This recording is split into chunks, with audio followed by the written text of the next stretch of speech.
Okay, so let's talk about proportionality.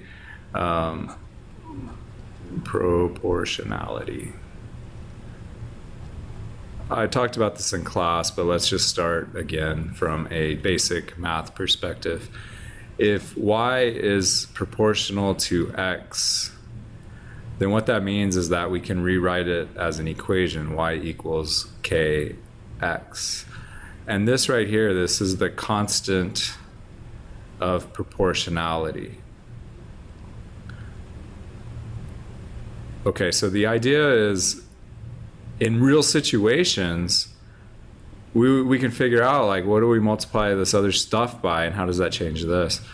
For instance, if I just had y equals 2x, okay, and then I tell you I want to double x. I want to have twice the amount of x. Then what we're going to do is we're just going to change x and get it back to, we'll call this y1 and y2. So this is a new y. And I want to know how much has it changed when I doubled x. Now I know you can see what's going to happen, but I'm trying to start with an easy one. So I'm going to double x. And so what I see is that when I pull that out, well, it's 2 times 2x. This 2 is out here. I should have done something else. And so I have this new, because y is proportional to 2x. And so I get a new constant of proportionality. It's 2, so it's twice as much. Well, that makes sense. I just doubled x. What if I did 3 times x? So 3 times.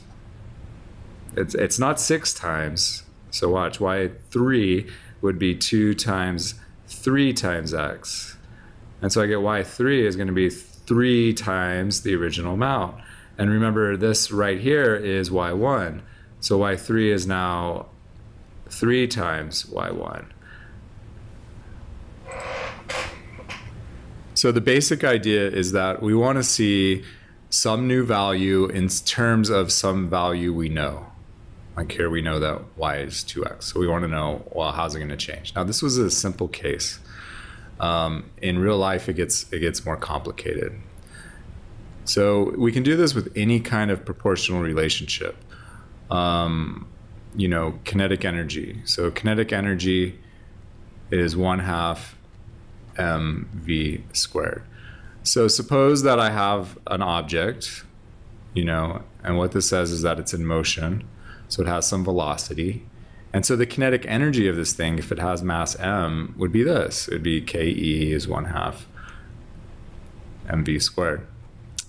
Okay, but we want to investigate, what happens if I keep the velocity the same, so same velocity, but I double the mass, but 2 times the mass. How does that change the kinetic energy? Okay, so my new kinetic energy then, kinetic energy 2, would be 1/2 times the new mass, so twice the mass, 2 times the mass, and then it's the same velocity, so v squared. And then remember, we're trying to get it into some proportionality.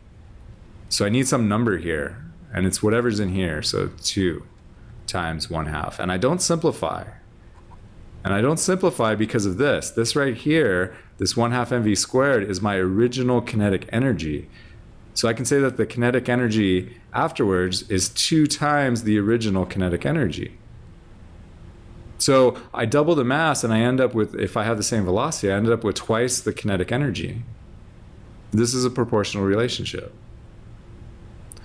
Okay, so let's say instead of doubling the mass, what happens if I double the velocity? So 2 times the velocity, same mass. Okay, so now we have kinetic energy 3 is 1/2. The mass stays the same, but now I have twice the velocity, and that's always squared. And then the idea again is I need to get it in the form of like Ke equals some constant times 1/2 mv squared, because this is my original kinetic energy.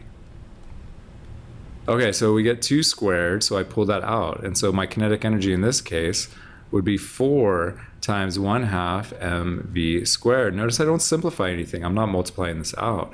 And so my kinetic energy, if I double the velocity and keep the mass the same, is going to be 4 times the original kinetic energy. this is how it works. We're just always comparing it to something that we know.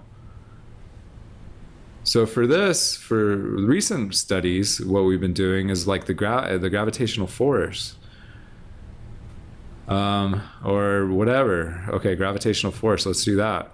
So the gravitational force on Earth is big G times mass, and then mass of the Earth over the radius of Earth squared. And this is on Earth. Okay? So then my typical example is, okay, well, we discover a planet X, and the mass of this thing is, 1/4 the mass of Earth. And the radius of the planet of X, let's say mass of X, is equal to, 3 times the radius of Earth. So we already know what Earth is. I'll put a little E here. So you know what Earth is. So the idea is we want to figure out something in terms of Earth because we know these values. We know what the value is. And so the force of gravity on planet X would be big G, and then the same little test mass. We don't care what it is. And then it'd be the mass of X over Rx squared. But this doesn't help us. We want to get this in terms of this so that we can compare it. So we substitute. Gx is going to be big G. Mass, the mass of X is 1/4 me over 3 REs, radius of Earth, but all of that has to be squared. And now again, I want to write it as a proportion. I need to get that constant in proportionality. So 1/4 comes out, and that's going to be over 3 squared, 9. And then the rest of it's the same. So it's G, M, and then ME. You see how we changed from MX into ME by using our relationship here? And then on the bottom, you get RE squared. So this value right here, this is the force of gravity on Earth, and we know what that is. And so it's really just dealing with this fraction. So 1/4 divided by 9 is 1/32.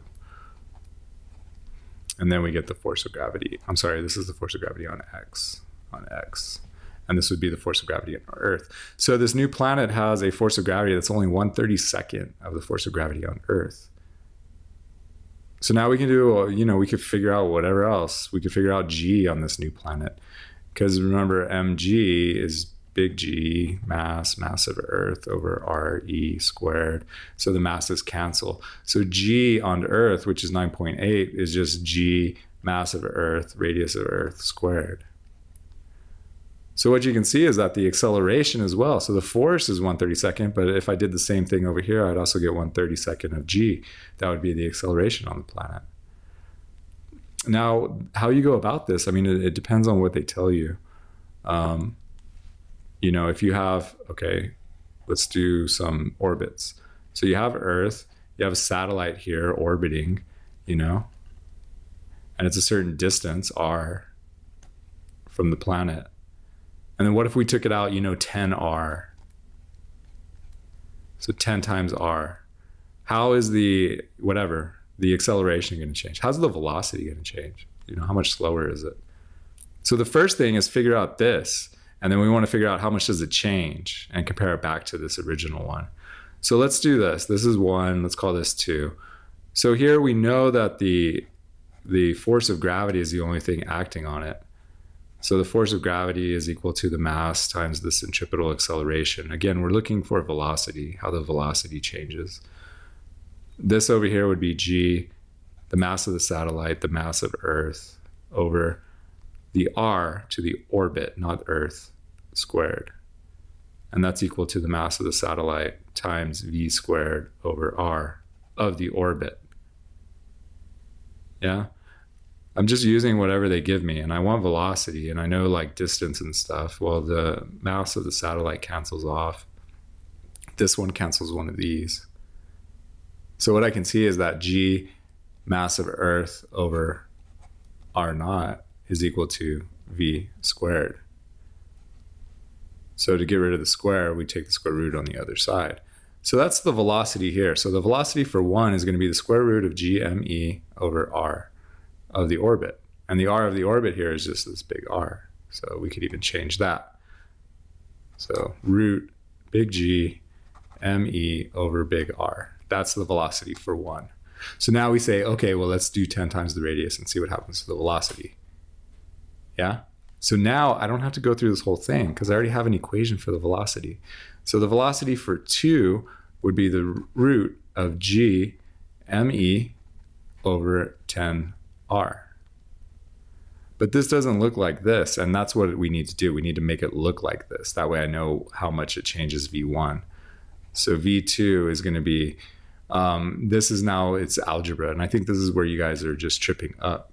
This is all multiplication and division, so we can rewrite this. This is the square root of 1 over 10 times root g me over r. And this right here is that. So v2 is going to be root 1 over 10 times v1. So how much does it change? The root of 1 over 10. So not all that much. Unless I made a mistake somewhere, but I think that's fine.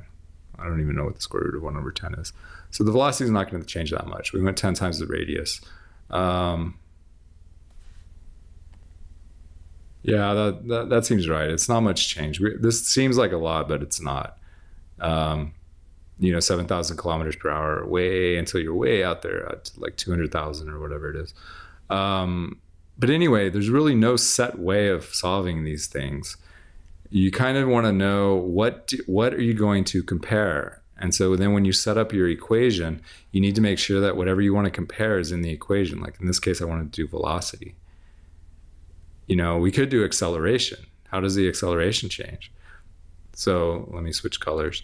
So if I wanted to do the acceleration, well, the centripetal acceleration of 1 is going to be v squared over r. That's 1. And then we do 10 times that. So the centripetal acceleration of 2 is going to be the velocity of 2 squared over 10r. But the velocity changes. Well, we already know the quantity that it changes, so you'd substitute that in there, but you can see then you pull it out and that puts it in terms of this. Anyway, but that's in general just how you do it. Anyway, I hope that helps.